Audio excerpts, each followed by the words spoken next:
ବାହାରର ପାଗ ଆଉ ଏ ବର୍ଷାକୁ ଦେଖିକିରି ମୋତେ ତ ଆଜି ଚିକେନ୍ ଖାଇବାକୁ ଇଚ୍ଛା ହେଉଛି। କ'ଣ ଆପଣମାନଙ୍କୁ ବି ଇଚ୍ଛା ହେଉଛି? ତ ଚାଲନ୍ତୁ ଷ୍ଟାର୍ଟ କରିବା। तो आओ यार शुरू करते हैं बिना किसी बकचोदी।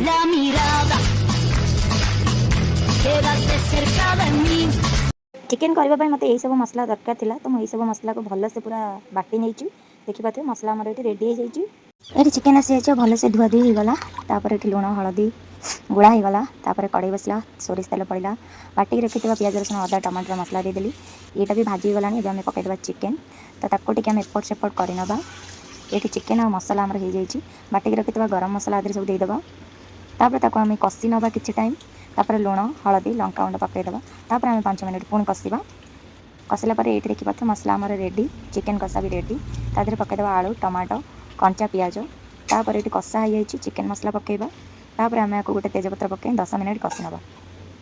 ଏଇଠି ଚିକେନ୍ କଷା ପୁରା ରେଡ଼ି ହେଇଯାଇଛି। ତା ଦେହରେ ବି ଆମେ ଗରମ ପାଣି ଦେବା। ଏଇଠି ମୁଁ ଗରମ ପାଣି ଦେଇଦେଇଛି। ତାକୁ ଆମେ ଏପଟ ସେପଟ କରିନେବା ଆଉ 10 ମିନିଟ୍ ପାଇଁ ଫୁଟିବାକୁ ଦେବା।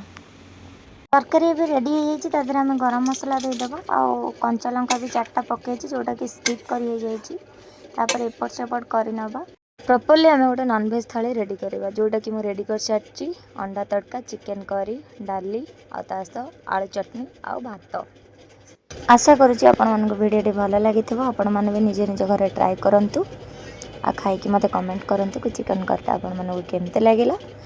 ଭଲ ହେଇଥିଲେ ନିହାତି କମେଣ୍ଟ କରିବେ ଆଉ ଚ୍ୟାନେଲକୁ ସବସ୍କ୍ରାଇବ୍ କରିଦେବେ। Thank you, tata, love you.